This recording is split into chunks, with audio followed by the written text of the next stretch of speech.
When you walk into a room, you often flip a switch, usually out of habit. But it's more than just light. The energy that powers that light bulb is tangled in a web of other systems, both mechanical systems and the sources of energy we've discussed, but also unequal social systems. That flip of a switch is ultimately tied to you and your utility bill. But for many Americans, they experience unaffordable energy bills and undue burden just to turn on the lights in their house. As the energy landscape continues to change to cleaner energy sources, we need to ensure these changes are equitable and don't create injustice. Today on What's Up Wisconsin, we're looking at energy justice, understanding how energy disproportionately impacts people and ways we can make it equitable for all.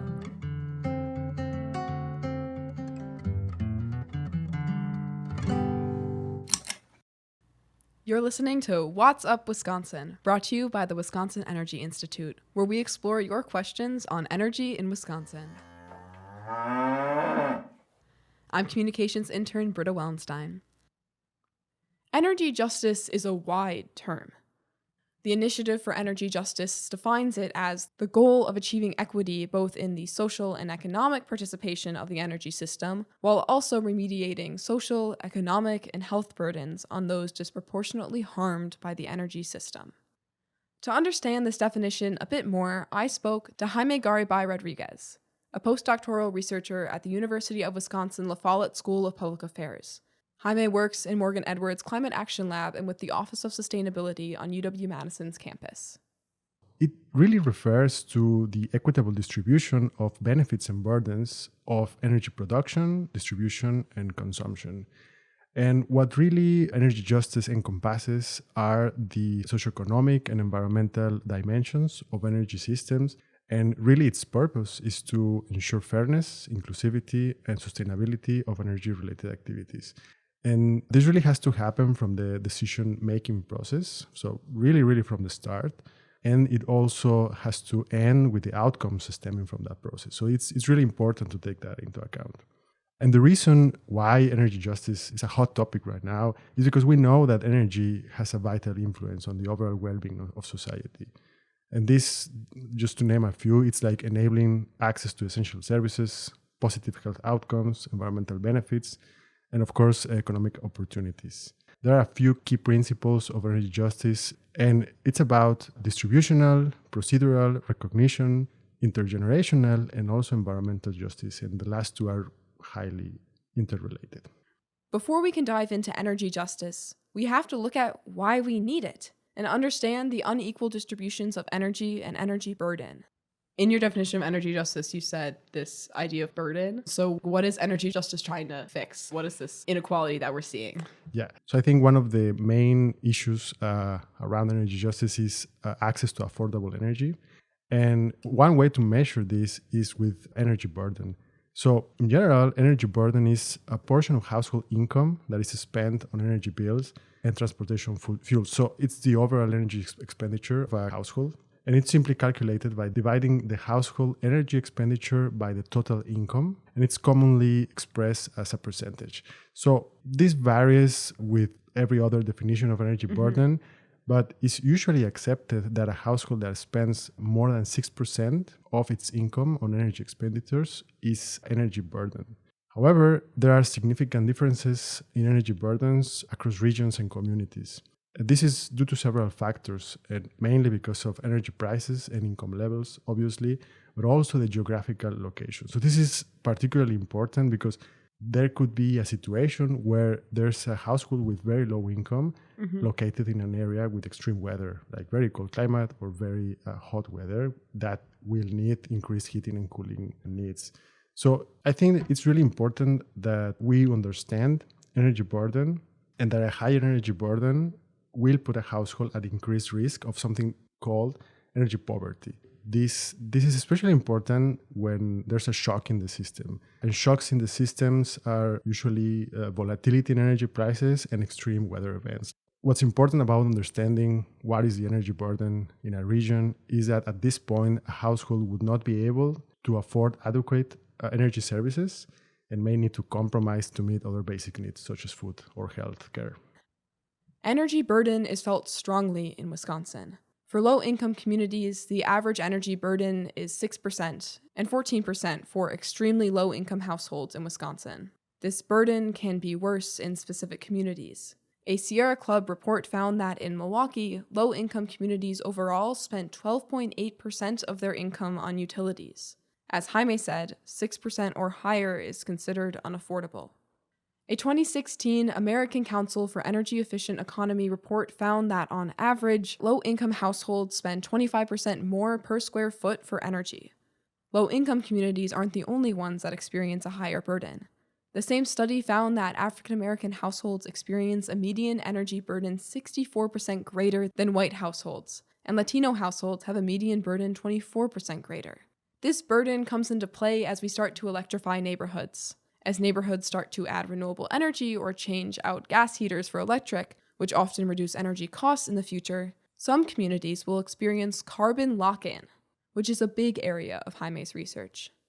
And we're in this kind of change in energy going to renewables, and there's something that you've researched called carbon lock-in as we're changing to renewables, and we want these like safer forms of energy both for the climate and for health. So kind of what is carbon lock-in and what's that side of energy justice? Carbon lock-in refers to this tendency of carbon-intensive technologies to persist over time. So the problem is that this persistence will lock out low-carbon energy alternatives due to mainly economic factors, but there are also some technical factors and societal factors that take place, even political factors. Thinking about this economic aspect of carbon lock-in, one reason it occurs is that there are significant investments already being made to continue the use of these technologies.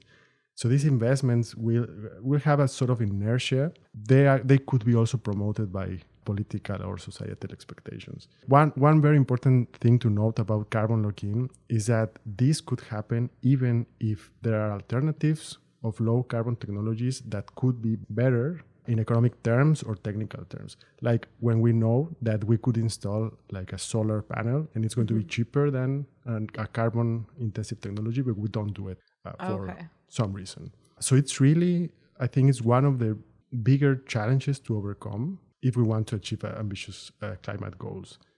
And there have been some efforts to assess these implications of carbon lock-in, but it's still, I think, a sort of a conundrum faced by policymakers because of the near-term economics of clean energy and political barriers. So yeah, it's a big issue. There are currently investments being made into these carbon-intensive technologies. And one example of that is that there are some natural gas utilities that have leak-prone distribution pipelines because these pipelines emit methane, which is pretty bad, and they are trying to fix that. But instead of investing money into low-carbon technologies, they are putting a lot of this money into replacing these old pipelines. And this could increase further the problem of energy burden for some communities and basically lock them into carbon in the future. When utility companies continue to invest in fossil fuels rather than renewables, it locks in communities. Avoiding new fossil fuel infrastructure is one goal of Wisconsin Governor's Task Force on Climate Change Goals, directly stating that avoiding fossil fuel infrastructure is one way to prevent carbon lock-in. Jaime researches heat pump adoption and carbon lock-in. Heat pumps are a more sustainable and often more energy-efficient way to heat your home than a furnace. So we are trying to assess the inequities of heat pump adoption in the US.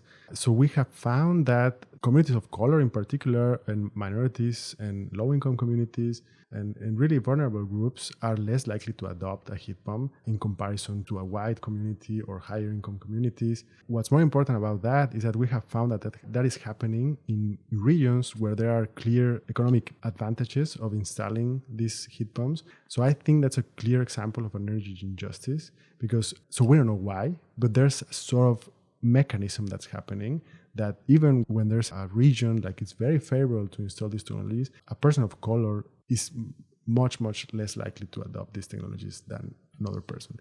It's a really complex issue to address this. But what's important about this is that if we know that this is happening, this is something that is clearly observed, then what are the policy implications? Or what could be like policy programs that could be implemented to target those communities and to make sure that those communities are prioritized in the transition? This disproportionate adoption of heat pumps is reflected across other renewable energy practices, like rooftop solar. There are many reasons why this trend exists, which are often called adoption barriers to not only heat pumps but other renewable technologies. Income is one barrier, but there are others as well, like lack of awareness of incentive programs, distrust in adopting new technologies, or a lack of infrastructure. Because of these barriers, communities are still locked into carbon. And this is not to mention the disproportionate health impacts lower income and communities of color face by being locked into carbon. If these communities are left behind as we start electrifying homes and buildings, they can experience even more burden and the utility death spiral.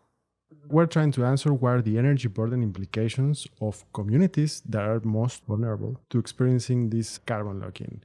So a particular case that we're analyzing is related to the phase out of natural gas in favor of building electrification for heating and cooking needs. So one potential scenario in the future is that as there are more ambitious goals or there are more incentives to swap out like a natural gas furnace, for instance, people will start doing that and will start buying heat pumps. And when this becomes more and more prevalent, the natural gas prices for remaining customers will start to increase. And then that will create a situation when there's more motivation to switch a natural gas furnace to a heat pump. And that will increase further and further the prices of natural gas until eventually a utility cannot be able to sustain itself. And this is usually called the utility death spiral.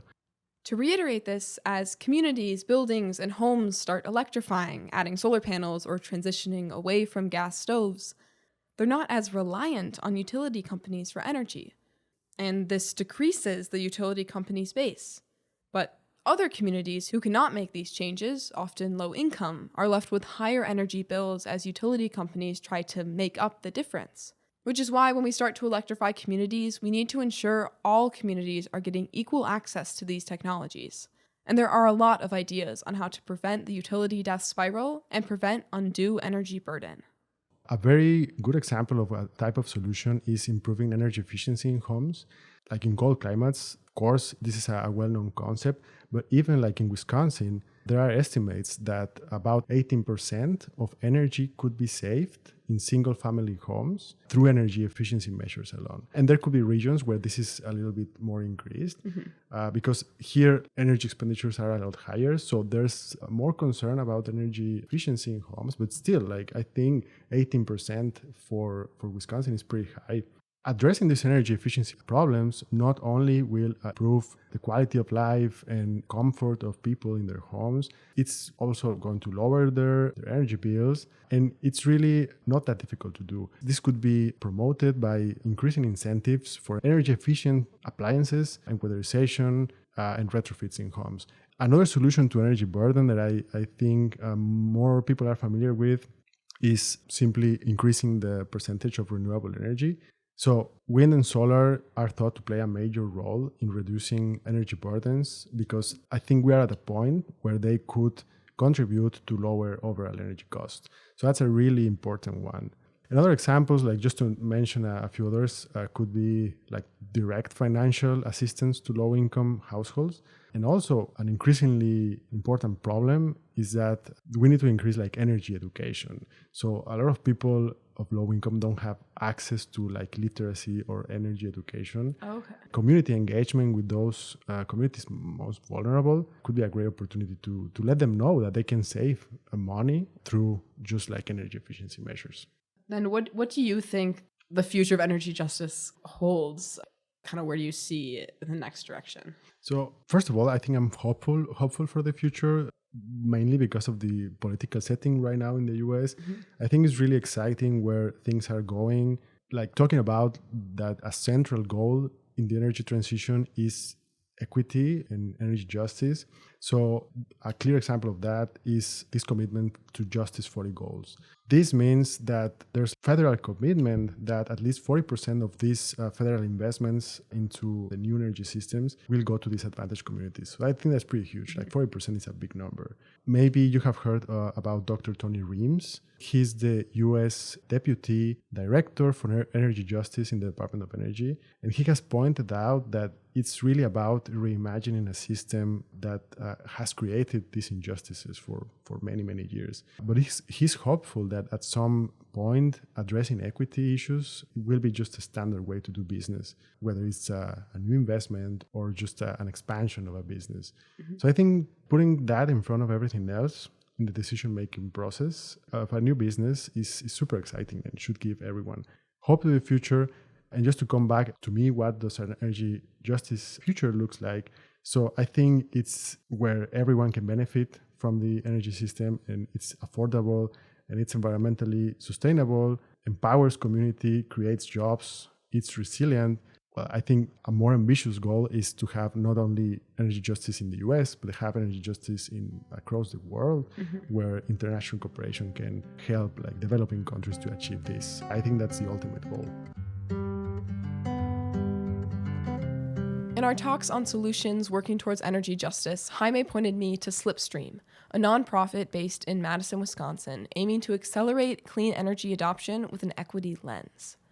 To learn more about their work and ways they're impacting both Wisconsinites and people throughout the nation, I spoke to Jeanette Lizax, the Director of Research and Innovation at Slipstream. So Slipstream is a nonprofit. We are a mission-driven organization with a mission to accelerate climate solutions for everyone. And the way we do that is largely through research, which is the group that I'm part of, program implementation, and financing. We also do a lot of education and training towards building professionals. We've been an organization that's been around in some form or another for, I think, around 3 decades. We have roots in Wisconsin. We have offices in Madison. We also have an office in Chicago, but we do work across the country now. What are some of the programs that Slipstream has to drive energy equity and make it easier for people to not face these burdens? When I think about energy justice, I also think about how it's tied to housing justice. When, Slipstream certainly is thinking about this a lot. Our roots are in building science and understanding kind of the built environment. You can't really talk about energy justice without talking about the house that you live in. So oftentimes you see people paying way too much for their energy in comparison to their household income, their energy burden, that proportion of cost that they pay for energy to how much money they make can be disproportionately high for some people. The reasons for that may not just be their income, it may be the houses that they live in. And so that's what we try to tackle on a day-to-day basis, is trying to figure out ways to reduce that energy burden. So a lot of what we do increases the efficiency of a home or business, and we hope that drives a reduction in energy costs over time. Slipstream focuses much of the research and efforts on building efficiency to decrease energy cost by weatherizing homes. Weatherization means protecting the interior of a home from outdoor elements, particularly to increase energy efficiency. We have just started a program with Ramsey County that is looking at critical repairs to manufactured homes. So manufactured homes represent an affordable housing alternative to those that can't own maybe stick-built homes, and it's an affordable option for a lot of people. A lot of times with weatherization or any kind of energy efficiency program, a house needs repairs before you can even start taking on some of the energy issues. So they have mold issues, they have indoor air quality issues, roof is falling apart, things that are not necessarily energy related, but you really can't make the upgrades that you want to the energy systems without addressing some of these really basic repairs. For that program, we are working to actually work through some of those critical repairs so that the weatherization can happen for those manufactured homes. We also have an affordable housing new construction program, one of the programs that we've been doing in the Chicago area. And that one is for new construction. So kind of moving away from manufactured homes, but for new construction buildings, we're working with affordable housing developers on making sure that the buildings that they built include energy efficiency measures. Affordable housing also needs to have the operational costs, the energy costs that a person pays when they live in these buildings has to be low enough. Again, when we're talking about energy burdens, that month-to-month cost is really critical to reduce that overall energy burden for somebody that may not have that much flexibility in their income. Slipstream also works to provide financial assistance to families looking to install renewable technology. As we discussed with Jaime, these technologies often have a higher upfront cost, creating an adoption barrier. Slipstream works to decrease this barrier. Cost is front and center when people are talking about their energy bills. And so when you talk about investing in your home, making it more efficient, even though we know that that's going to have some operational savings and oftentimes like a lot of operational savings, so your monthly bill goes down, that upfront cost is a major deterrent from getting anything done. Even some of the incentives that are provided through utility programs that pay for a portion of a higher efficiency piece of equipment, you still have to have enough money to buy the rest of it. And if you're a home, if you're a small business, financing can actually be a key way to get some of the things that you want done into your home or your business. So what Slipstream has been doing, we actually have another name for this piece of the work that we do called the Energy Financing Solutions, or EFS. The EFS program, our Energy Financing Solution program, has been around since 1995. And so we are really the implementer and the kind of the go-between between municipalities or state entities, the financing institutions, and helping to administer some of those financing options. One way they do this is through more inclusive loan practices. Energy efficiency financing loans are extremely low risk. One of the things that we're finding is that if you offer lower interest rates that are, aligned with the actual risk, that could help improve access to loans. So somebody that may have a poor credit score may not have the same access to a loan as somebody with a higher credit score. But in actuality, these efficiency loans are very low risk. So we should be considering that piece as a way to provide access to loans to those that may not be able to get regular loans. So it's just one way that we try to improve the access to different kinds of financing. One of the things that I wanted to mention is that we found success with underwriting approaches that consider utility bill payment history rather than the debt to income ratio or your credit score. So people oftentimes pay their utility bills. Your credit score may not be the best, but a lot of times you're paying your utility bills. So if you're using that as a qualifier, then you have possibly more access to those resources. That's one of the things that we're trying to get at through our EFS program.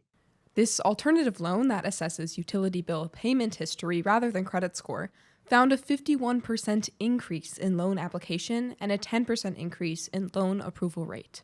So that's just saying that, you can make this change to a piece of how these loans can be qualified, and you are helping a lot more people make the investments they want to make that ultimately lead to higher energy savings and lower bills.